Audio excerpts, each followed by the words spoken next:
Good morning, dear students. Welcome to online classes.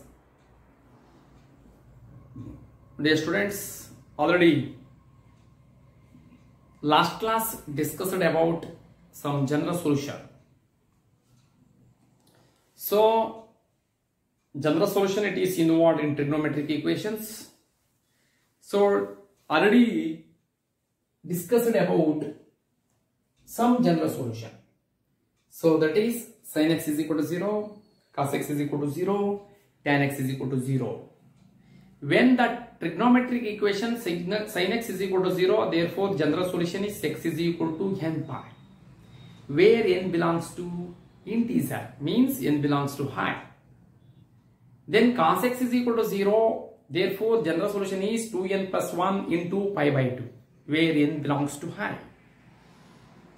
Then tan x is equal to 0, therefore the general solution is n pi, n belongs to high. Okay, dear students, next continue next type of trigonometric equation. Third is over, next fourth, fifth, sixth, seventh, eighth is there total. So you see, so first I am taking one column.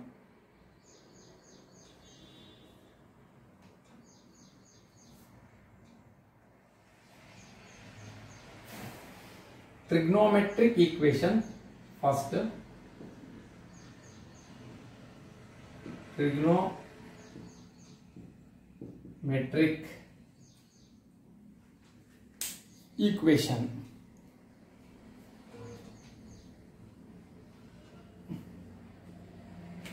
Trigonometric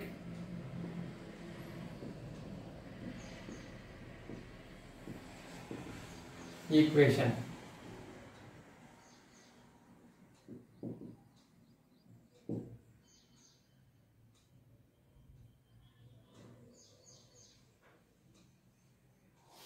Next, general solution. General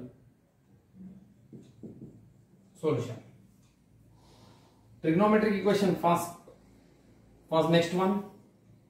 Sin x is equal to sin alpha. Sin x is equal to sin alpha, general solution n. X is equal to n pi plus or minus, n pi plus minus 1 whole to the power of n into alpha. ಇದನ್ನು alpha ಅಂತ ಇದೆ, alpha. ಅಥವಾ ನಿಮ್ಮಿಷ್ಟ ಯಾವ್ದು ತಗೋಬಹುದು, y, q, r ಯಾವ್ದು ತಗೋಬಹುದು, but I am taking only alpha. So therefore n belongs to high. N is a integer. This is the general solution of the trigonometric equation sin x is equal to sin alpha. ಅಂದ್ರೆ ಈ form ಅಲ್ಲಿ ಇತ್ತು ಅಂತಂದ್ರೆ ನೀವು general solution ನ ಈ ರೀತಿ ತಿಳ್ಕೋಬೇಕು. sin x is equal to n pi plus minus 1 over the power of n into alpha. So next, cos x is equal to cos alpha. Cos x is equal to cos alpha. Cos x is equal to cos alpha. Therefore x is equal to 2n pi plus or minus alpha, where n belongs to high. N belongs to high. Okay, sin x is equal to sin alpha, general solution x is equal to n pi plus minus 1 over the power of n into alpha, n belongs to high. Cos x is equal to cos alpha, x is equal to 2n pi plus or minus alpha, n belongs to high. So next, another one, tan x is equal to tan alpha. Tan x is equal to tan alpha. Tan x is equal to tan alpha. Therefore x is equal to n pi plus alpha. N pi plus alpha. So comma n belongs to I. So n ಅಂತಂದ್ರೆ ಈ ರೀತಿ tan x is equal to tan alpha. Therefore x is equal to n pi plus alpha, comma n belongs to high. So this is the main, very important of the general solution. Okay, so ನೀವು ನೆನಪಿಡ್ಕೋಬೇಕಾಗಿರೋದು ಯಾವಾಗ ಅಂದ್ರೆ sin x is equal to sin alpha. ಇದೇನು sin x? That is our trigonometric equation. When to get this form sin x is equal to sin alpha, use general solution is x is equal to n pi plus a plus minus 1 over the power of n into alpha. ಆ type ಇತ್ತು ಅಂದ್ರೆ ಈ general solution ನ ಬರಿಬೇಕು ಅಂತ, ಇನ್ನೇನು ಇಲ್ಲ. Okay, so these are very very important of the general solution. Okay, general solution of the trigonometric equation. Okay, so next another one is there, sin square is equal to sin alpha, cos square is equal to cos square alpha, tan square is equal to tan alpha. That is ನೋಡಿ ಅದೊಂದು ತೋರಿಸ್ಕೊಟ್ಬಿಡ್ತೀನಿ ನಿಮಗೆ, ಏನು important ಇರಲ್ಲ, ಸುಮ್ಮನೆ ನೆನ್ಪಿಡ್ಕೊಳ್ಳಿ. So sin square x is equal to sin square alpha. Next cos square x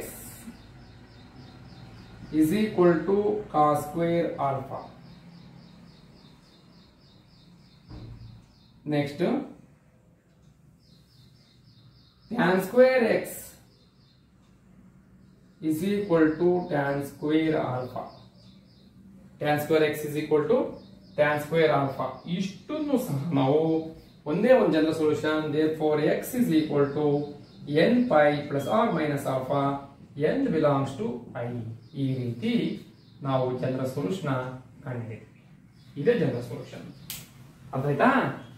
ನೋಡಿ, ಇಷ್ಟು trigonometric ಈಕ್ವೇಷನ್ಗೆ ಇದೊಂದೇ, x is equal to n pi plus or minus alpha ಅಂತ. ಇದು ರೇರ್, ಬರೋದು ರೇರ್, ಬಂದ್ರೆ ನಾನು ಹೇಳ. ಓಕೆ, ಇವು ಮಾತ್ರ ಬಂದೇ ಬರ್ತವೆ compulsory. So these are total ಎಷ್ಟು ಟ್ರಿಗ್ನೋಮೆಟ್ರಿಕ್ ಫಂಕ್ಷನ್ಸ್ ಅದಾವ? 1 2 3 4 5 6. ಎಷ್ಟಡೆ? 3. 6 plus 3 9. 9 trigonometric equation with general solution. Okay, ಇದನ್ನ ನೀವು ಚೆನ್ನಾಗಿ practice ಮಾಡ್ಕೋಬೇಕಿನ್ನ.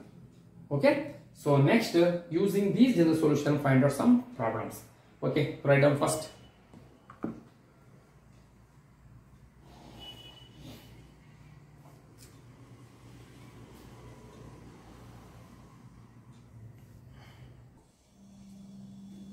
Okay, so next use this general solution, find out problems. So that exercise 3.4 na theory ಎಲ್ಲ ಟೆಕ್ಸ್ಟ್ ಬುಕ್ಸ್ ನೋಡಿ. So 3.4 problem ಮಾಡ್ಕೊಂಡು ಹೋಗೋಣ.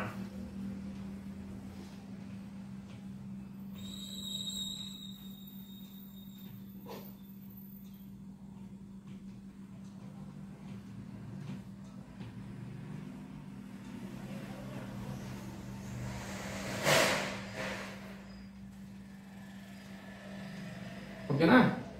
Okay, 3.4 first problem. Find the general solution of the problem. That equation, trigonometric equation is, first problem, tan x is equal to root 3. Tan x is equal to root 3. Find the general solution of. Okay, dear students, you see, so already we know that some, according to tan x is equal to 0. That is the one solution is there. Another one is tan x is equal to tan alpha.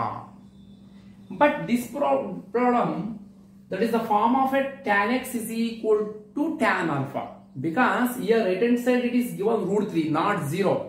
When here given 0, tan x is equal to 0 it is given, therefore you write directly the general solution of x is equal to n pi ಅಂತ ಬರೆಯಬಹುದು ನೀವು.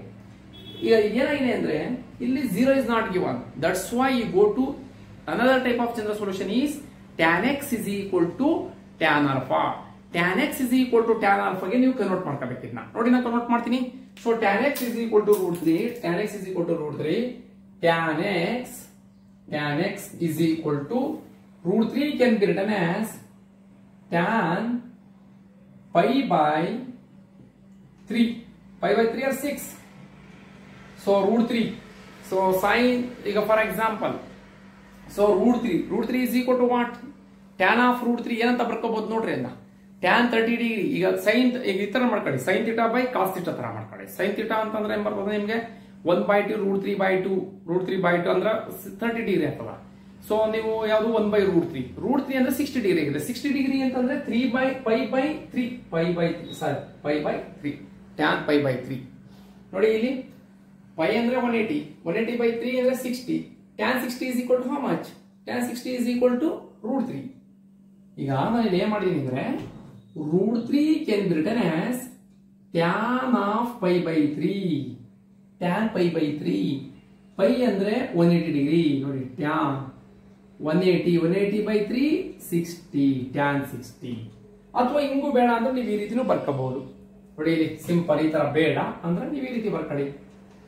So √3 can be written as tan 60 degree. ಹೌದಲ್ಲ? ಹೌದು. tan 60 degree. tan 60 √3. √3 ಬರ್ಕೊಂಡೆ. This is in the form of a tan x is equal to tan alpha. ನೋಡಿ ಬಂತೀಗ tan x is equal to tan alpha. So alpha is equal to ನೋಡಿ ಈಗ compare ಮಾಡಿ. alpha is equal to 60 degree. alpha is equal to 60 degree. ಈ 60 degree ನ radiance ಬರೀಬೇಕು over R ಅಥವಾ pi by ಎಷ್ಟು ಬಂತು 180 by 3 ಪೈ ಬೈ 3 ಅಂತ ಬರೀಬೇಕು. Okay dear students, so in that exercise 3.4 find the principal value and general solution ಅಂತ ಕೇಳಿರೋದ್ರಲ್ಲಿ. ಈಗ ಎಕ್ಸರ್ಸೈಸ್ 3.4 ಏನು ಕೇಳಿದ್ರೆ find the principal value and general solution. So this is principal value, ಇದು ಪ್ರಿನ್ಸಿಪಲ್ ವ್ಯಾಲ್ಯೂ. ಈ principal value ಇಲ್ಲಿ ಬರೀಬೇಕು last ನೀವು. therefore principal value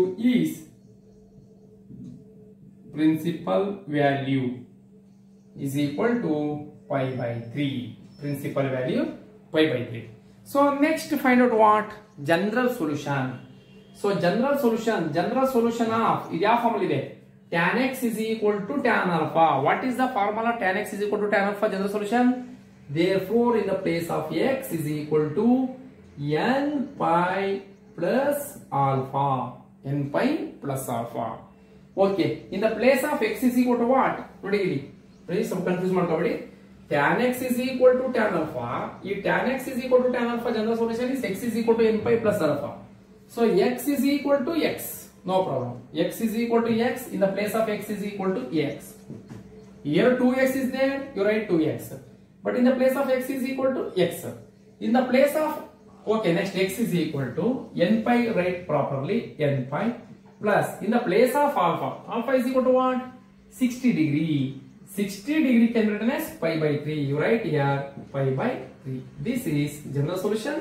This is principal value. ಈ ರೀತಿ ಮಾಡಬೇಕು. ಇನ್ನೊಂದ್ಸಲ ಎಕ್ಸ್ಪ್ಲೇನ್ ಮಾಡ್ತೀನಿ ನೋಡಿ. tan x is equal to √3. tan x is equal to √3. tan x is equal to √3. tan x √3 can be written as tan 60. Tan 60 is equal to √3. Tan x, this is in the form of a tan x is equal to tan alpha. X is equal to x. Alpha is equal to 60 degree. According to radian, 60 degree can be written as pi by 3. So here in your textbooks, in your exercise, here find out principal value and general solution. So principal value is ಇಷ್ಟೇ. ಇದೊಂದು degree ಏನು ಬಂದಿತ್ತು ಬರ್ಬಿಡೋದು. This is principal value. Principal value is pi by 3. Next I am going to general solution. General solution ಅಂತಂದ್ರೆ ಏನು ಅಂತಂದ್ರೆ ನೋಡಿ, general solution formula according to tan x is equal to tan alpha, general solution x is equal to n pi plus alpha. In the place of x is equal to x. In the place of alpha is equal to 60 degree. 60 degree can be written as pi by 3. n pi plus pi by 3. ಈ ರೀತಿ ಮಾಡೋದು problem. ಓಕೆನಾ? ಬರೀ right on this.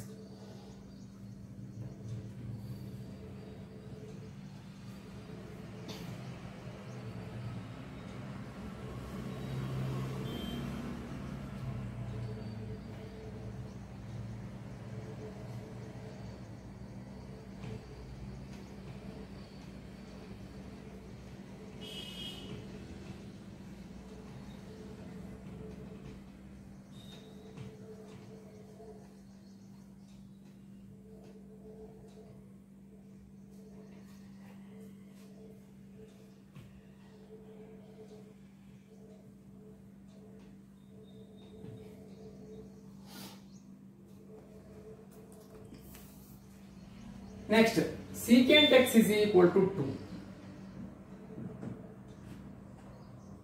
Next problem number 2. Secant x is equal to 2.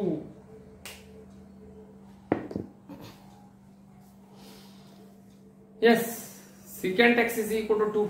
ಹೇಗೆ ಮಾಡ್ತೀರಿ? secant x is equal to 2 ಅಂತ ಕೊಟ್ಟರು. ನಿಮಗೆ secant x ಜನರಲ್ ಸೊಲ್ಯೂಷನ್ ಇಲ್ಲ. No solution of secant x. General solution, no general solution of secant x. ಎಲ್ಲಿದೆ? ಇಲ್ಲ ಅಂದ್ರೆ ನಂಬರ್ಸೇ ಇಲ್ಲ. ಬೇಕಾಗಿಲ್ಲ. If you want secant x general solution, you take the reciprocal of secant x. Reciprocal of secant x is what? Cos x. ಆ ರೀತಿ secant x ನ you should convert it to cos x. Similarly, cosecant x is converted to sin x. Cot x is converted to tan x. ಸಾಕು, ನೀವು ಮೂರೇ ತಿಳ್ಕೊಳ್ಳಿ, sine, cos, tan. Okay, secant x ಇದೆ, first you should convert it to ಯಾವುದು? Cos x ಗೆ. Reciprocal relation, ನಿಮಗೆ reciprocal value ಅಂದ್ರೆ ಗೊತ್ತು. ನ್ಯೂಮರೇಟರ್ ಡಿನೋಮಿನೇಟರ್ ಹೋಗುತ್ತೆ, ಡಿನೋಮಿನೇಟರ್ ನ್ಯೂಮರೇಟರ್ ಬರ್ತದೆ.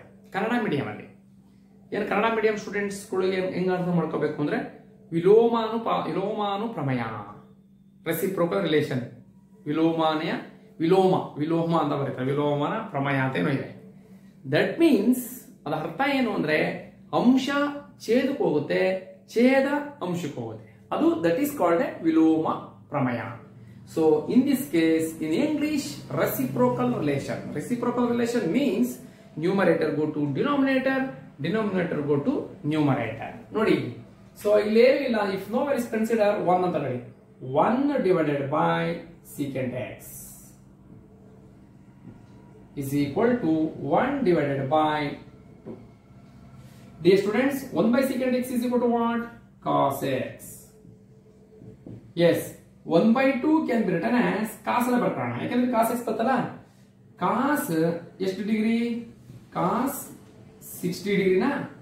cos 60 degree is equal to 1 by 2. sin 30 degree 1 by 2. cos 60 degree 1 by 2. cos 60 ನಾವು 1 by 2 ಅಂತ ಬರೀತೀವಿ. ಈಗ ಯಾವ ಫಾರ್ಮ್ ಬಂತು? cos x is equal to cos alpha. cos x is equal to cos alpha. ಈಗ therefore alpha is equal to what? alpha is equal to ಎಷ್ಟು degree ಇದೆ? 60 degree. otherwise radians ಏನಿಂದ ಬರೀಬಹುದು? pi by 3. pi by 3. pi ಅಂದ್ರೆ 180 by 3 ಅಂದ್ರೆ 60. pi by 3. alpha is equal to pi by 3 ಬಂತು. ಈಗ principal value ಕಂಡುಹಿಡಿಯಿರಿ. write the principal value. Principal value is equal to pi by 3. ಇದೇ principal value. ನೋಡಿ, ತುಂಬಾ ಪ್ರಿನ್ಸಿಪಲ್ ವ್ಯಾಲ್ಯೂ ಬರೀಬಹುದು ನಾವು, ಸಾಕಿಷ್ಟೊಂದೇ principal value. Next I am going to general solution, GS. General solution of cos x is equal to cos alpha ಏನು? x is equal to 2n pi plus or minus alpha. Yes, in the place of x, ನೋಡಿ ಇಲ್ಲಿ ಬರ್ಕೋಬೇಕು ನೀವು ಯಾವಾಗಲೂ. ಇದೊಂದು ಹಿಂಗಿರೋದು, this is in the form of a cos x is equal to cos alpha. Yes, in the place of x is equal to x, you write here x is equal to x, no problem. 2n pi plus or minus alpha is equal to pi by 3. This is general solution. This is principal value. This is general solution. ಓಕೆನಾ? ಅರ್ಥ ಆಯ್ತಾ? ಈ ರೀತಿ ಮಾಡ್ಕೊಂಡು ಹೋಗ್ಬೇಕು. ನಾವು secant x ಕೊಟ್ಬಿಟ್ರೆ ಅಂತ ತಲೆಕೆಡಿಸ್ಕೊಳ್ಳೋಕೆ ಹೋಗಬೇಡಿ. secant x you should convert it to cos x. Sometime given cosecant x ನ ನೀವು sin x ಕನ್ವರ್ಟ್ ಮಾಡ್ಕೊಳ್ಳಿ. Sometimes it is given cot x ನ tan x ಕನ್ವರ್ಟ್ ಮಾಡ್ಕೊಳ್ಳಿ ಅಷ್ಟೇ. Okay, right.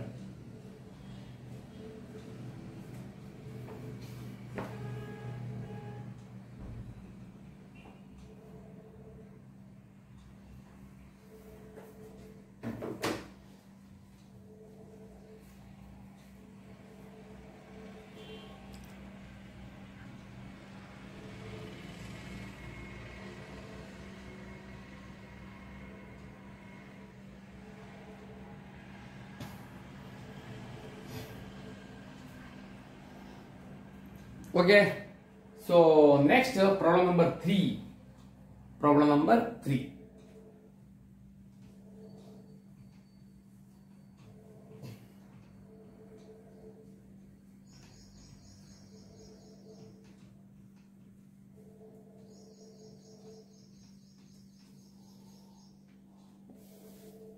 Problem number 3, cot x is equal to minus root 3. Cot x is equal to minus root 3. ಈಗ ನಿಮ್ಮ ತಲೆನೋವಾಯ್ತು, ಇದೇನಪ್ಪ minus root 3 ಬಂತು, ಕಾಟ್ x ಬಂತು ಅಂದ್ರೆ very simple. So cot x ನ ನೀವು ಏನಂತ ಕನ್ವರ್ಟ್ ಮಾಡ್ಕೊತೀರಿ ಅಂತಂದ್ರೆ you should convert it to tan x. ಅಲ್ಲಿ ರೆಸಿಪ್ರೋಕಲ್ ರಿಲೇಷನ್ಸ್ ನ ಯೂಸ್ ಮಾಡಿ ನಿಮಗೆ ಯೂಸ್ ಆದ್ಮೇಲೆ ಇದು ಮೈನಸ್ ಬರ್ತದೆ, ಮೈನಸ್ ಬಂದ್ರೆ ಒಲಿ ಮಾಡ್ಕೋಬೇಡಿ, ಮೈನಸ್ ಇರಲಿ, no problem. Next this also 1/√3 ಆಗ್ತದೆ. 1/√3 should converted to some according to tan you should converted to some angles, triangles ಅಲ್ಲೂ ಕನ್ವರ್ಟ್ ಮಾಡಿ, ಆಗ ನಿಮಗೆ ಇದು ರಿಸಲ್ಟ್ ಸಿಗ್ತದೆ. ಓಕೆ, ಇದನ್ನ ನಾನು ಹೋಮ್ ವರ್ಕ್ ಅಂತ ಕೊಡ್ತೀನಿ, ನೀವು ಹೋಮ್ ವರ್ಕ್ ಮಾಡಿಬಿಟ್ಟು ಎಲ್ಲರಿಗೂ ಇದೊಂದು ಪ್ರಾಬ್ಲಮ್ ಮಾಡಿ ಸಾಕು. cot x = -√3 ಹೋಮ್ ವರ್ಕ್ ಮಾಡಿ ನನಗೆ ವಾಟ್ಸಪ್ ಹಾಕ್ರಿ. ಓಕೆನಾ?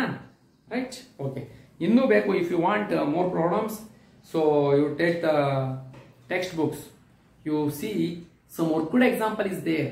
ನೋಡಿ, ನೀವೆಲ್ಲ ನಾನು ಎಕ್ಸರ್ಸೈಸ್ ಪ್ರಾಬ್ಲಮ್ ಮಾಡಿಸ್ತೀನಿ, ನೀವು must and should you practise worked example also. Worked example ನೀವು ಮಾಡಬೇಕು. ಮಾಡ್ತೀರಾ? ಓಕೆ, ಮಾಡ್ಕೊಳ್ಳಿ. ವರ್ಕ್ಡ್ ಎಕ್ಸಾಂಪಲ್ಗೆಲ್ಲ ಪ್ರಾಬ್ಲಮ್ ನಾವು ಏನೇ ಮುಗಿಸಿದೀನಿ ಅದೆಲ್ಲ ವರ್ಕ್ಡ್ ಎಕ್ಸಾಂಪಲ್ ಮಾಡ್ಕೊ ಬನ್ನಿ. ಓಕೆ, ಈಗ ಟ್ರಿಗ್ನೋಮೆಟ್ರಿಲೆಲ್ಲ ನಾನು ಎಕ್ಸರ್ಸೈಸ್ ಪ್ರಾಬ್ಲಮ್ಸ್ ಮಾಡಿಸಿದ್ದೀನಿ. ಯಾವುದು ಪ್ರಾಬ್ಲಮ್ಸ್ 3.2 3.3 ಇವೆಲ್ಲ ಮಾಡಿಸಿದ್ದೀನಲ್ಲ, ಅದ್ರ ಮೇಲೆ ವರ್ಕ್ಡ್ ಎಕ್ಸಾಂಪಲ್ ಇರುತ್ತಾ, ವರ್ಕ್ಡ್ ಎಕ್ಸಾಂಪಲ್ ನೀವು ಪ್ರಾಕ್ಟೀಸ್ ಮಾಡಬೇಕು ಎಲ್ರಿಗೂ. ಓಕೆ, ಈ ಟೈಮ್ ಇದೆ ಮಾಡಿ ಎಲ್ಲ. ಮತ್ತೆ ನಾನು ಹೇಳಿದ್ದೀನಿ ಒಂದು ಪ್ರಾಬ್ಲಮ್ನ 5 ಟೈಮ್ಸ್ ಬರೀಬೇಕು. ಇದನ್ನ ಯಾವ ಚೆಕ್ ಮಾಡ್ತೀನಿ ಅಂದ್ರೆ, ಕಾಲೇಜ್ ಓಪನ್ ಆಯ್ತದಲ್ಲ, ಕಾಲೇಜ್ ಓಪನ್ ಆದಾಗ ನಿಮ್ಗೆ ಎಲ್ಲರೂ ಅದನ್ನು ತೋರಿಸ್ಬೇಕು. ಒಂದು ಪ್ರಾಬ್ಲಮ್ನ 5 ಟೈಮ್ಸ್. ಕೆಲವರೆಲ್ಲ ಕ್ವಶನ್ ಹಾಕಿದ್ರೆ ಯಾವ ಕ್ಲಾಸ್ದು ಯಾವುದು ಏನು ಅಂತ. ನಿಮ್ಮ ಎಕ್ಸರ್ಸೈಸ್ ಪ್ರಾಬ್ಲಮ್ಸ್ ನಾನು ಏನು ಮಾಡಿಸಿದ್ದೀನೋ ಒಂದು ಪ್ರಾಬ್ಲಮ್ನ ಅದನ್ನ ಯು ರೈಟ್ 5 ಟೈಮ್ಸ್. ನಾನು ಯಾವಾಗ ಚೆಕ್ ಮಾಡ್ತೀನಿ, ನೀವು ಕಾಲೇಜ್ ಓಪನ್ ಆಗ್ತಲ್ಲ ಫಸ್ಟ್ ಡೇನೆ ಚೆಕ್ ಮಾಡ್ತೀನಿ. ಏನಾರ ಬರ್ದಿಲ್ಲ ಅಂತ ನೀವು ಒಂದು ಪನಿಷ್ಮೆಂಟ್ ಇದೆ, ಎಗೈನ್ ಒಂದು ಪ್ರಾಬ್ಲಮ್ನ 10 ಟೈಮ್ಸ್ ಬರ್ಸ್ತೀನಿ ಅಷ್ಟೇ. That is a punishment. That's why I am telling must and should all of you write one problems 5 times. ಇಲ್ಲ ಅಂದ್ರೆ ಪನಿಷ್ಮೆಂಟ್ ಯೂಸ್ ತಗೋಬೇಕಾಗ್ತದೆ. ಓಕೆ, ಇದು ಮಾಡ್ಬಿಟ್ಟು ವಾಟ್ಸಪ್ ಹಾಕಿ.